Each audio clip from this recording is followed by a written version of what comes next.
On April 25, 2015, a deadly earthquake struck Nepal. One of the many government organizations to respond was Nepal's own Gorkha army. They have been internationally recognized as one of the most resilient and fierce militaries in the world. So who are the Gorkhas? The history of the Gorkhas goes back to the 19th century, before the creation of the Nepalese state. The kingdom of Gorkha, as it was then known, had a powerful military called the Gorkhali.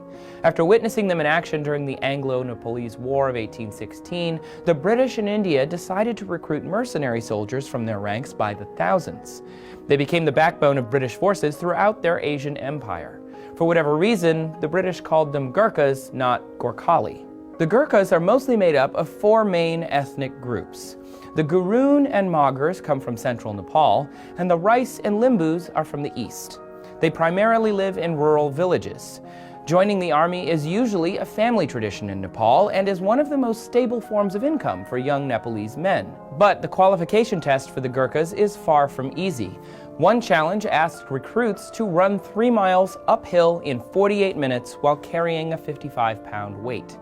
The British Gorkha Brigade stands around 3,000 strong, while the overall Nepalese army counts around 100,000 active personnel.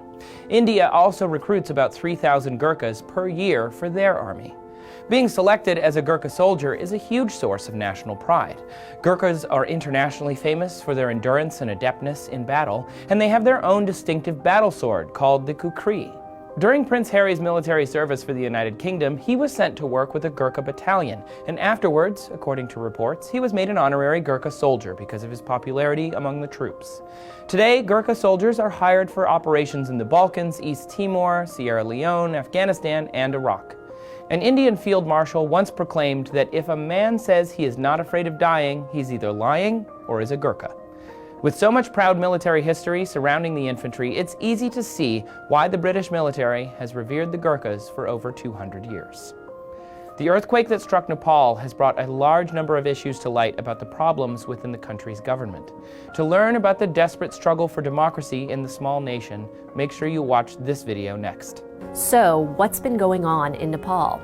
Nepal's entire history has been tumultuous, to say the least. For the past few centuries, multiple attempts at democracy have failed and depleted Nepal's ability to develop as a country, despite a historically resilient population. Thanks for watching TestTube. Let us know what you would like us to cover down in the comments.